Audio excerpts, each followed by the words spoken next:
আসসালামু আলাইকুম ভাই ব্রাদার, কেমন আছো সবাই? আশা করি সবাই অনেক ভালো আছো। আল্লাহর অশেষ রহমতে আমি অনেক ভালো আছি। এটা হচ্ছে আমার এই ইউটিউব চ্যানেলের ফার্স্ট ব্লগ ভিডিও। এটা যদি তোমাদের কাছে ভালো লাগে তাহলে আরও অনেক ব্লগ ভিডিও নিয়ে তোমাদের কাছে চলে আসবো। তোমরা যদি পাশে থাকো তাহলে আমি আরও অনেক দূর এগিয়ে যেতে পারবো। সকাল 10টা থেকে 1টা পর্যন্ত মাদ্রাসা, তারপর 3টা থেকে 6টা পর্যন্ত প্রাইভেট। এখন আমি প্রাইভেটেই যাচ্ছি।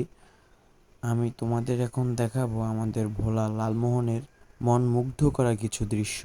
অন্যান্য জেলাতে হয়তো এর থেকেও সুন্দর সুন্দর দৃশ্য থাকতে পারে, কিন্তু ভাই বিশ্বাস করো, আমার এই ভোলা জেলার সব কয়টা জায়গায় আমার কাছে অনেক প্রিয় এবং পছন্দনীয়।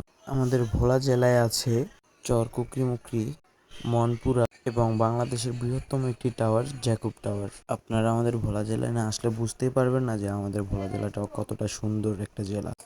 কথা বলতে বলতেই কিন্তু আমি প্রাইভেটের অনেকটা কাছাকাছি চলে এসেছি। আর 2 মিনিট হাঁটলে আমি চলে যাব আমার প্রাইভেটে।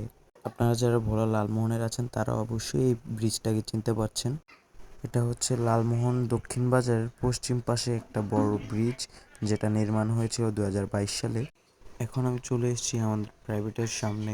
আপনারা দেখতে পাচ্ছেন এখানে কত সুন্দর ফুল। এই ফুলগুলো দেখলে আমার কাছে অনেক ভালো লাগে। ফুলগুলো অনেক সুন্দর। প্রাইভেট শেষ করে আমি যাচ্ছি আমার আপুর বাসায়, যেটা হচ্ছে লালমোহন উত্তর বাজার। আর এখন আমি উত্তর বাজারে যাচ্ছি হেঁটে হেঁটে। আর এখন আমি আছি ওয়েস্ট এন্ড পাড়া, যেটা লালমোহনের পশ্চিম পাশে। এদিকে কিছুদিন আগে ভেকু দিয়ে খালগুলো একটু কেটে বড় করা হয়েছিল, যাতে কিছু মালবাহী জাহাজ চলাচল করতে পারে, আগে চলাচল করতে পারতো না। আর আমাদের ভোলা জেলাতে ছোট নদীকে খাল বলা হয়। আপনাদের ওখানে কি বলা হয় সেটা কমেন্টে বলে যাবেন। আপনাদের সাথে কথা বলতে বলতে আমি চলে আসছি লালমোহন উত্তর বাজারে। তো ভাই ব্রাদার, ভিডিও এখানেই শেষ। আবার দেখা হবে আমার নেক্সট ভিডিওতে। তো আসসালামু আলাইকুম অ্যান্ড আল্লাহ হাফেজ।